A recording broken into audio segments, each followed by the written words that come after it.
Hello, aunties. Oh, it's been a busy week and a half. You guys know that I'm a brand new auntie to Sydney Elise. Her nickname from me is Sia. I always give the kids nicknames. I think I talked about that in a video before, but it's just something I've always did. I give them nicknames that last their whole lives. But oh, she's so beautiful. She is just yummy. Oh, she's so tiny with the little bitty tiny lips and fingers. She is so cute. I can't get enough of my sister's kids. I'm an auntie. I've been an auntie to, oh my God, so many kids. And because I don't have any of my own, being an auntie is something that I really value, and I appreciate that I have the opportunity to love on so many kids. My best friend's kids and my sister's kids and cousins' kids, everybody. They let me borrow their kids when I need to. So, but today I was in my feelings. Y'all know how us women's is. We be. But no, really, I was in my feelings. I was feeling a little depressed today. It could be. No, it couldn't be. I was about to say it could be because my cycle would have started, but that's not true. It usually would have started around the first of the month. So I didn't really have PMS symptoms this month. So, I mean, that's good because when I had the surgery, I didn't know that I would still be going through PMS. I thought, they removed the lining of the uterus so that, of course, that stops you having the bleeding every month. But I'm sorry, this video is for adults only, okay? I'm talking about stuff that no kids should be listening to. But like I said, I don't know if I told you guys, I am in the bathroom because the lighting is bomb in here, and I just did not feel like setting up all of the lights and stuff to do a video. I was about to not do a video, but I'm trying to, have the habit of recording, and not really just for YouTube, but when I go back and read my journals, I can see growth. And so video diaries are just another way for me to kind of document where I am and how God really just moves in my life. So today, like I said, I was feeling depressed. I was crying. I don't know if I would say I felt alone because my family is like a block away, but like I didn't have my own family, like my mom, like a man, my own kids, I have my dog, but sometimes you just want to have that companionship. And so I was really feeling a little lonely in that way, like my heart craves for something that I really just can't have right now. I don't know when or how, but I just pray for him, whoever he is. I pray that when we do get together, he already has a personal relationship with Christ, that he is not the type of person that's like Bible thumper, but he knows the word and he applies it to our relationship, and that he is open to love and is ready to receive how I love. When I have a man, I probably overdo it. I love pampering him. I mean, doing his nails, his pedicures, cooking for him, doing his clothes, everything that a woman does for her man when she loves them. And I've never really had a man do that for me. So this time around, I'm praying that he likes to pick me flowers, buy me flowers, however get them, but that it's something that um, he does on his own. That he likes, he wouldn't mind me being up under him. Sometimes I just want to cuddle and watch a movie.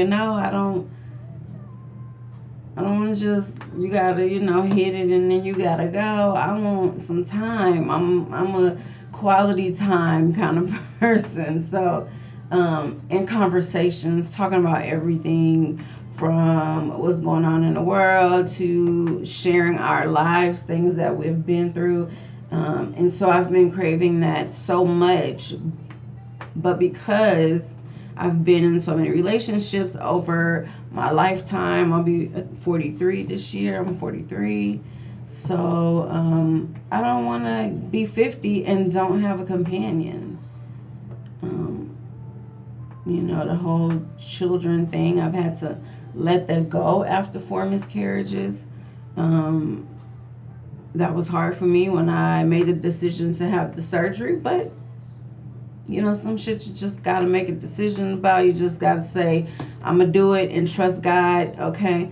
But with that being said, me being 43 with no children, it has been impossible to find a man in that situation because I've had my share of baby mama drama.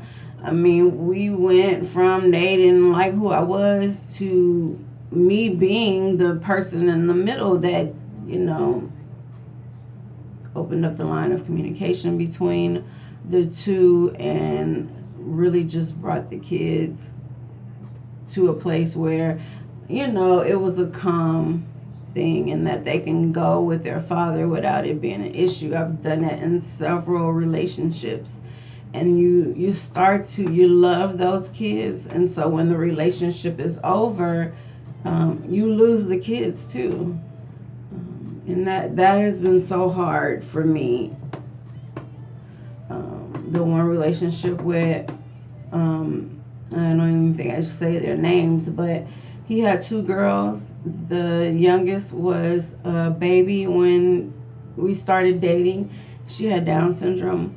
She was the sweetest little munchkin, I tell you. She couldn't have been 1 year old yet when we met, and so I fell in love with her. Now she is probably like 17 or 18 years old. Yeah, she's 18 years old, and I think about her all the time, but what can I do? So, that's where I am today. I feel really, really emotional and sad. I miss my dad. His birthday is coming up, Thanksgiving, and it's been a little difficult. It really has. It has really been a challenge. I normally keep myself busy, but today, I was having a little bit of flare-up, so I was trying to crochet, but my hands were killing me, so I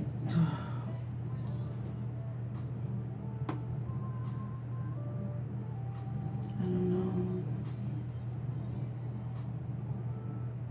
It seems like so many great things are happening right now, but at the same time, so many things are lacking and are not there or needed.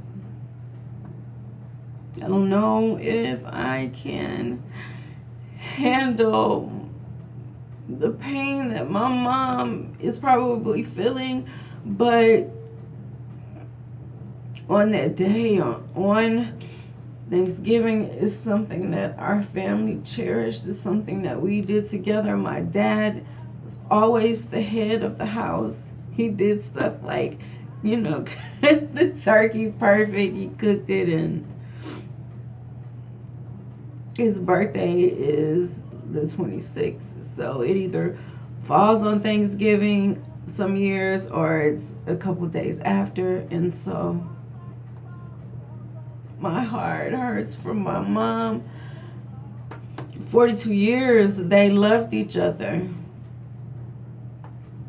And I think that's what I want. I want what they had.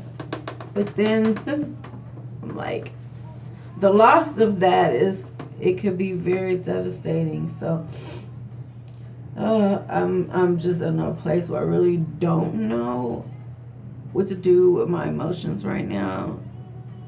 I know that I can't stay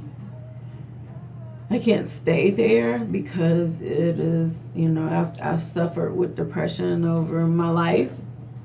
I think from the time I was a teenager. But in therapy, we kind of discussed, it probably went all the way back to when my biological father died, and I witnessed my mom going through depression. I have some memories of being a 1-year-old child, and my mom was just crying, and she was just in a very sad place. That could be why it hurts me so much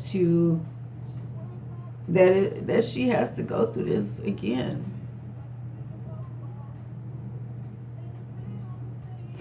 And I feel like the 1-year-old, like, it's nothing that I could do to ease her pain. It's nothing that I could do.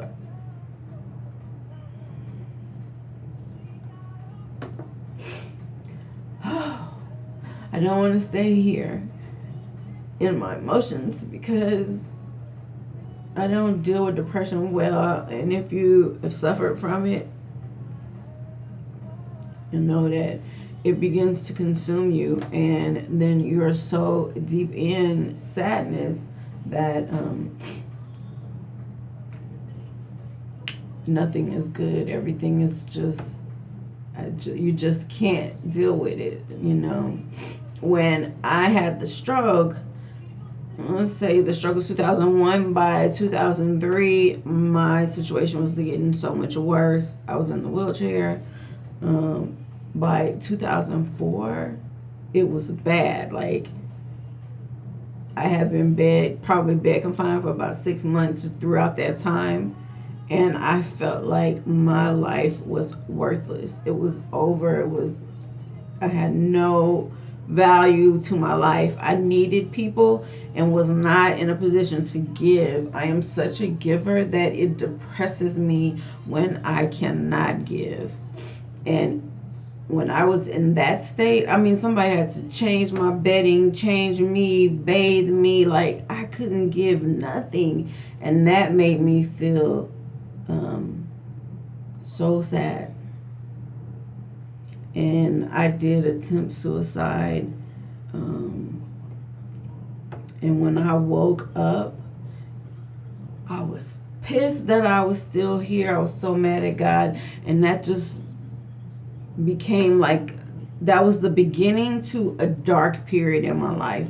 I was so sad. I was so angry at God because I didn't understand. You're God. You can just take it away or make me better or do something. And I was still there. I was angry. Oh God, please forgive me. Oh, please forgive me, Jesus. I was so angry. I didn't even open my Bible anymore. I didn't want people to pray for me. I didn't want people around me. If that's all you're going to talk about is God. And so I began to shut people out. And my husband at the time, he was the only person that had access to me. So when people would call, I would tell him, I don't want to talk to nobody. You need to tell him whatever you have to tell him, but I don't want to talk. Don't let nobody in here. Just leave me alone. And it was a dark time, and I wanted to die.